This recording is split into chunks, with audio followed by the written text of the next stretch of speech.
అందరూ ఎలా ఉన్నారండి? అందరూ బాగుండాలని మనస్ఫూర్తిగా కోరుకుంటున్నాను. నేను సురేఖ. వెల్కమ్ టు యశస్ఫుల్ తెలుగు వ్లాగ్స్. ఇవాల్టి వీడియోలో సంకటహరి చతుర్థి పూజ చూపిస్తానండి. నేను లాస్ట్ 3 మంత్స్ నుంచి చేసుకోవట్లేదు. నేను 11 నెలల పాటు పూజ చేసుకుంటాను అని మొక్కున్నాననమాట. ఇంకా ఈ మంత్ తోటే 7 మంత్స్ కంప్లీట్ అయిపోతాయి. కొంచెం వీలు పడక లాస్ట్ 3 మంత్స్ పూజ చేయలేదనమాట. ఇంక ఇవాళ వాటికి సంబంధించి ఇక్కడ ఇవన్నీ దేవుని సామాన్లు ఇవన్నీ తోముకుంటున్నాను. అన్నట్టు ఇవాళ అంతర్జాతీయ మహిళా దినోత్సవం కదండీ! ప్రతి ఒక్క మహిళకి కూడా అంతర్జాతీయ మహిళా దినోత్సవ శుభాకాంక్షలు తెలియజేసుకుంటున్నానండి. మహిళకంటూ ఒక దినం ఏంటండి? ప్రతిరోజు మహిళదే కదా! స్త్రీ లేనిదే విశ్వమే లేదు అంటారు. మహిళకి ఒక్క రోజన్నా విశ్రాంతి ఉంటుందా చెప్పండి? పురుషులు ఉద్యోగం చేసేవాళ్ళు, లేదంటే వ్యాపారం చేసేవాళ్ళు కానీ, ఆదివారం సెలవని విశ్రాంతిగా ఉంటారు. కానీ మహిళకు మాత్రం ఆదివారం కూడా పనే. వంట చేయాలి, ఇంటి పని చూసుకోవాలి. ప్రతిరోజు కూడా మహిళదే కదా! ఈ మహిళా దినోత్సవాన్ని మహిళా సాధికారత అని కూడా పిలుస్తూ ఉంటారు కదా! ఈ సాధికారత అంటే ఏంటి?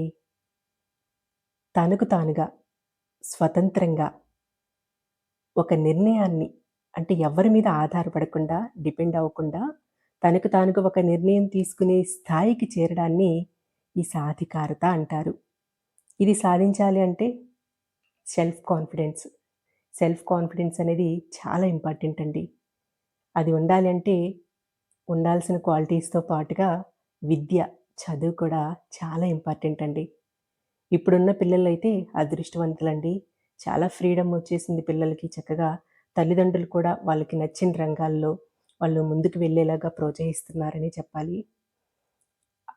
అన్ని విధాల చదువు ఇద్దరు సమానంగా అబ్బాయిలు, అమ్మాయిలంటూ వేరుగా చూడట్లేదు. చక్కగా ఇద్దరిని చదివిస్తున్నారు. విదేశాలకు సైతం పంపిస్తున్నారు ఆడపిల్లల్ని. అదృష్టవంతులనే చెప్పాలి. కానీ 40, 50 ఇయర్స్ బ్యాక్ ఎక్కువ శాతం ఆడపిల్లలకి ఈ చదువు ఇవన్నీ తక్కువే. మెచ్యూర్ అవ్వగానే మ్యారేజులు చేసేసేవాళ్ళు ఆ రోజుల్లో. నాకు తెలిసి బహుశా తల్లిదండ్రులు కూడా ఆడపిల్లల గురించి ఆలోచించి అలా చేసేవాళ్ళేమో అనుకుంటున్నాను. ఎందుకంటే ఇప్పుడున్నంత నెట్‌వర్కింగు, ఇప్పుడున్నంత వెసులుబాట్లు ఆ రోజుల్లో ఉండేవి కాదు కదా! ఆ అమ్మాయిని మెచ్యూర్ అయ్యాక చుట్టాలిళ్ళకి, దగ్గర బంధువుల ఇళ్ళకి కూడా పంపించేవాళ్ళు కాదండి. అంత కేర్‌గా చూసుకునేవాళ్ళు. అదే చెప్తున్నాను కదా! ఇప్పుడున్నన్ని ఇది లేదు ఆ రోజుల్లో. అందువల్ల. అందువల్ల ఏదో ఊర్లో ఉన్న స్కూల్లోనో, లేదంటే బయట ఊర్లో, పక్క ఊర్లో, దగ్గరలో ఉన్న స్కూల్‌కి పంపించేసి తర్వాత పెళ్ళిళ్ళు చేసేసేవాళ్ళు. అందువల్ల చదువుకు సంబంధించిన పరిజ్ఞానం ఇవన్నీ చాలా తక్కువనే చెప్పాలి. వాళ్ళకి చాలా తెలివితేటలు ఉన్నా సరే, బయటికేదన్నా విషయం గురించి మాట్లాడాలన్నా భయపడేవాళ్ళు. మనం మనకి తెలిసి తెలియక ఒక మాటంటే అవతల వాళ్ళు ఏమంటారో అని భయంగా బిక్కుబిక్కుమంటూ ఉండేవాళ్ళు. అలా ఉండేదనమాట. అందుకే దాన్ని అణిచివేత అనే ఒక పేరొచ్చిందేమో. కానీ తల్లిదండ్రులు మాత్రం ఆడపిల్లల గురించి ఆలోచించి అలా చేసేవాళ్ళేమో ఆ రోజుల్లో అని నేననుకుంటున్నాను. దాన్ని అలుసుగా తీసుకొని కూడా అంటే విద్య లేదు కదా! కొంచెం ఎంతైనా పరిజ్ఞానం అనేది తక్కువ కదా! అలుసుగా తీసుకొని కూడా కొంచెం నీకేం తెలుసు నువ్వు పక్కన కూర్చో అని మాటలతో, చేతలతో ఇబ్బంది పెట్టిన వాళ్ళు కూడా ఉండుంటారు బహుశా. ఇంక దాన్ని గృహహింస ఇలాంటివన్నీ కూడా ఉండేవి. కానీ ఇప్పుడు తరం అలా లేదండి. చాలా మార్పులే వచ్చాయి. చక్కగా చదువుకుంటున్నారు. అన్ని రంగాల్లో ముందుకు దూసుకెళ్ళిపోతా ఉన్నారు. దానికి సంతోషపడాలి. ఇంకా మన గురించి చెప్పుకున్నట్లయితే కొంతమంది మహిళలు ఉన్నత చదువులు చదువుకొని చక్కగా ఉద్యోగాలు చేసేవాళ్ళు ఉన్నారు. ఇంకొంతమంది ఉన్నత చదువులు చదువుకొని కూడా ఇంటి పట్టునే ఉండి బిడ్డలను చూసుకోవాల్సొచ్చో, లేదంటే పెద్దవాళ్ళ కోసమనో ఇంట్లో ఆగిపోయిన వాళ్ళు ఉన్నారు. మరికొంతమంది అర్ధాంతరంగా చదువు మధ్యలో ఆగిపోయి పెళ్ళిళ్ళు చేసుకొని, ఇంక చదువు లేదు, ఏం చేయలేము అని ఇంటి పట్టునే ఆగిపోయిన మహిళలు ఉన్నారు. అయితే ఈ క్రమంలో ఈ 2 మూడిటికి చెందిన వాళ్ళు మనం ఏం చేయలేకపోతున్నామే, మనమంటూ ఏదో ఒకటి చేయాలి, సాధించాలి, మనమంటూ ఏదో ఒకటి నిరూపించుకోవాలని ప్రతి ఒక్కళ్ళకి ఉంటదండి. మనకంటూ ఒక రెస్పెక్ట్ కావాలని కోరుకుంటాము. పక్కన వాళ్ళు మనకు రెస్పెక్ట్ చేయడం కాదండి. ముందర మనల్ని మనం రెస్పెక్ట్ చేసుకోవాలి. మనల్ని మనం గౌరవించుకోవాలి మొదట. మనం ఏదో ఒకటి సాధించాలి అనుకుంటే మనకి ఆటంకాలు ఎదురొస్తున్నాయి, ఇది అడ్డంకుగా ఉంది. ఇట్లా మనకు మనమే ఒక బౌండరీస్ గీసేసుకుంటా ఉంటాము.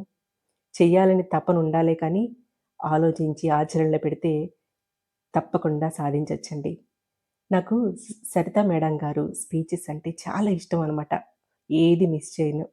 మేడం గారు ఒకసారి దగ్గర దగ్గర 2 ఇయర్స్ బ్యాక్ అనుకుంటా, కొన్ని మంచి మాటలు ఒక 4 మాటలు చెప్పారండి. అవి నన్ను చాలా ఇన్‌స్పైర్ చేసాయి. చాలా ఇష్టమైన మాటలనమాట. అవి మీతో కూడా షేర్ చేసుకుంటాను. తనలోని ధైర్యాన్ని మేల్కొలిపే ప్రతి మహిళ దుర్గ.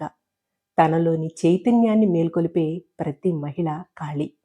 తనలోని మాతృత్వాన్ని మేల్కొలిపే ప్రతి మహిళ అన్నపూర్ణ. తనలోని భక్తిని మేల్కొలిపే ప్రతి మహిళ పార్వతి. తనలోని దైవత్వాన్ని, సహజ లక్షణాన్ని మేల్కొల్పే ప్రతి మహిళ శక్తి.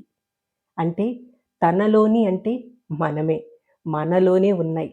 తనలోని చైతన్యం, తనలోని మాతృత్వం, తనలోని భక్తి, తనలోని శక్తి, తనలోని మార్పు, తనలోని ధైర్యం దీనర్థం. మనల్ని మనం మనలోకి తొంగి చూసుకుంటే, మనకు కావాల్సినటువంటి లక్షణాలు, ఆ ధైర్యం కానీ, ఆ కఠినత్వం కానీ, అవసరమైన చోట ఆ మార్పు కానీ, ఆ చైతన్యం కానీ అన్నీ కూడా మనలోనే ఉన్నాయి.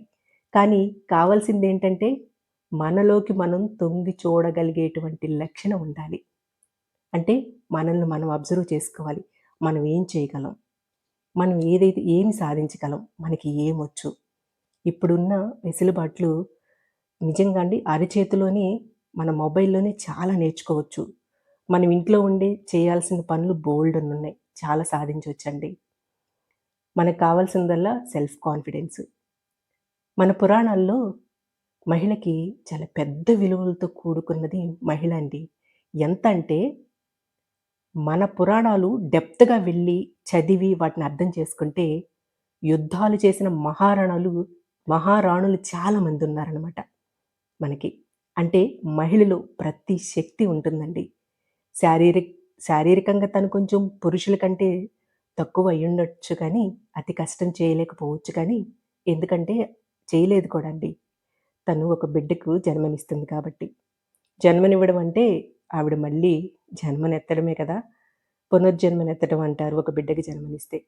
అందువల్ల తను ఒంటిలో ఉన్న శక్తినంతా బిడ్డకు ధారపోస్తుందనమాట. సో, తద్వారా శక్తి కూడా తగ్గుతుంది తల్లికి.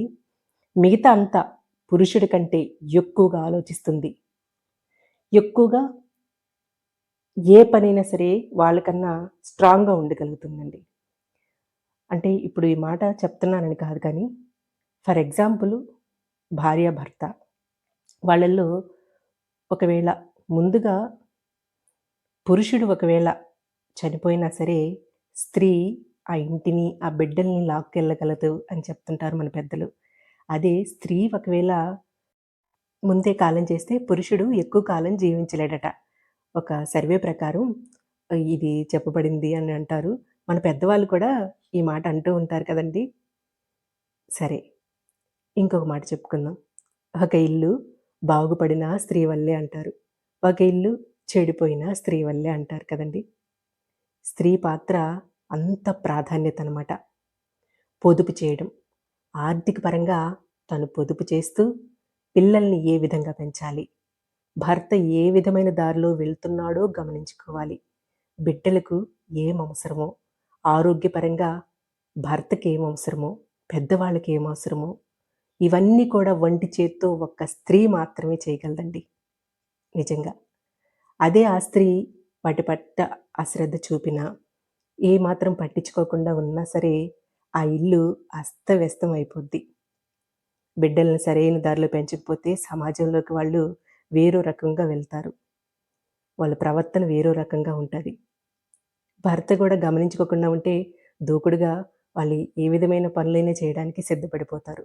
సో, సరైన దారిలో పెట్టుకుంటూ, గమనించుకుంటూ కాపురాన్ని తీర్చిదిద్దుకోగలిగేది స్త్రీ మాత్రమే. అందుకే చెప్పారు పెద్దలు. ఒక ఇల్లు బాగుపడిన స్త్రీ వల్లే, చెడిపోయిన స్త్రీ వల్లే అని. దాన్ని మనం పాజిటివ్‌గా థింక్ చేసుకుంటే అర్థం ఇదనమాట.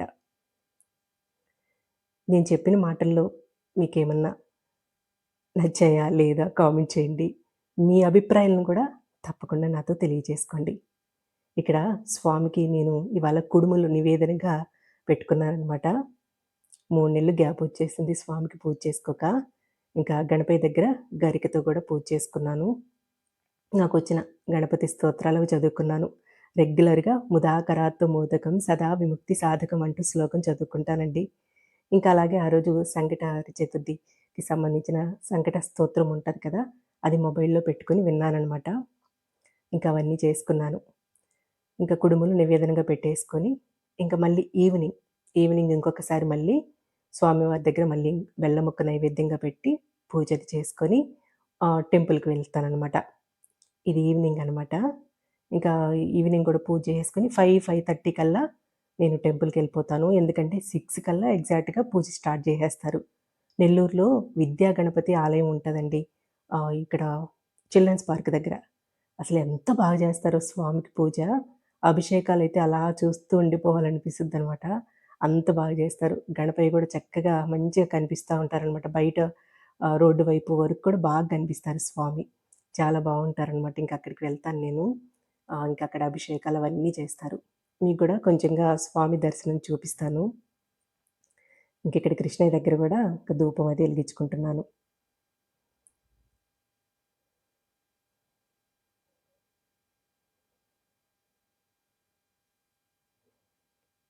నేను ఈ సంకటహరి చతుర్థి పూజ అంతా కూడా వివరంగా లాస్ట్ వీడియోస్‌లో ఇంతకు ముందు వీడియోస్‌లో పెట్టున్నానండి. అంటే నేనెలా చేసుకుంటాను, ఏంటి అనేది. ఎవరికైనా కావాలి ఇంట్రెస్ట్‌గా చూడాలి అనుకునే వాళ్ళు ఆ వీడియోస్‌లోకెళ్ళి ఒక్కసారి చెక్ చేయండి. ఇదిగోండి టెంపుల్‌కొచ్చేసాను. 6 అయిపోయింది. అప్పటికే కూర్చోడానికి గూడా ప్లేస్ లేకుండా మొత్తం కూర్చునేసున్నారనమాట. ఇంకా 11 చుట్లు తిరగాలి అనుకుంటాను. అస్సలు వీలు పడదండి. తిరిగేంత ప్లేస్ గూడా ఉంచరనమాట. ఇదిగోండి గణపయ్య. కూర్చున్నా, నిల్చున్నా ఈయన్నే తలుచుకుంటా ఉంటాను నేను. ఇట్లా పాలతో అభిషేకం చేస్తున్నారు కదా! అసలు చాలా చేస్తారండి. ఇంకా గణపయ్య ఆశీస్సులు అందరిపై ఉండాలని కోరుకుంటున్నాను. ఇంక ఇవాల్టి వీడియో ఎలా ఉంది అనేది తప్పకుండా కామెంట్ చేయండి. నచ్చుంటే ఒక లైక్ చేసి మన ఛానెల్‌ని సబ్స్క్రైబ్ చేసుకోండి. ఉంటానండి. Thank you.